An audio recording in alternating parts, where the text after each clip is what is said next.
Hello everyone, back to this Beccas Command thing. Just heard the news today that he had his operation, and apparently he's come through it quite well, so good luck. This is yeah, it's good to see all these command bases being done. This is my first one. This is for just a Brigade Commander. I'm not sure if he's a cavalry or infantry general, but he's got a Hussar thing alongside him. So I did not paint this guy as part of a commission I'd got done by Fernando's in Sri Lanka actually. So I did this bloke here. He's a nice front rank figure,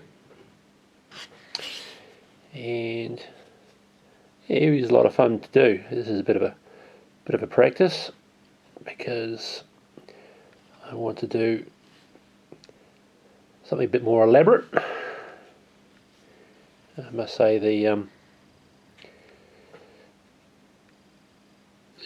fact that Paul's been dealing with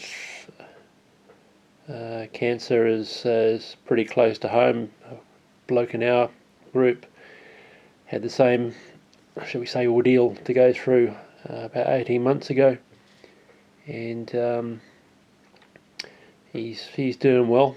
So yeah, I must say it's good to see the community rallying around and doing some great stuff. Well, so that's one. So the next one will be this crowd. This is from the Perry's. Wrong box. Try again. Not doing too well here, are we? Yeah. So this is the box, and just to explain this, quite by accident, I've got the Utul book on Borodino, and on the back it's got this picture, which is pretty much what I'm trying to achieve with this box here. So here we have our man Kutuzov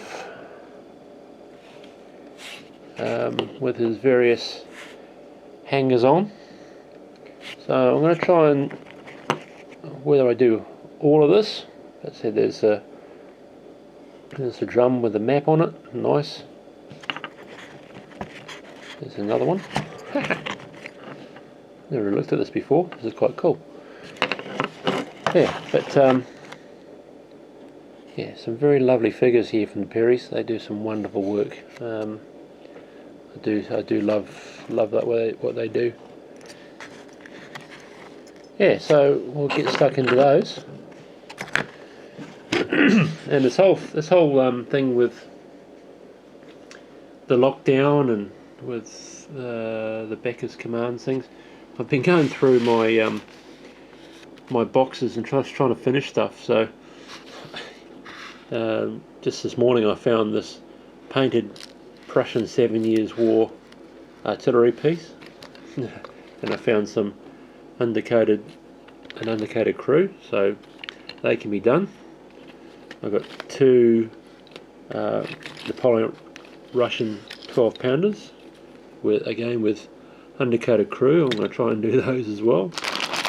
And here, a bag of some more Russian Napoleonic mounted commanders, which I'm sure will need to be done at the same time. And the one other thing I'm going to try and do at the same time is these guys. I originally painted these incorrectly as the 4th Dragoons. I got the facing colours wrong, but these were figures, big Leipzig fight we did a few years ago.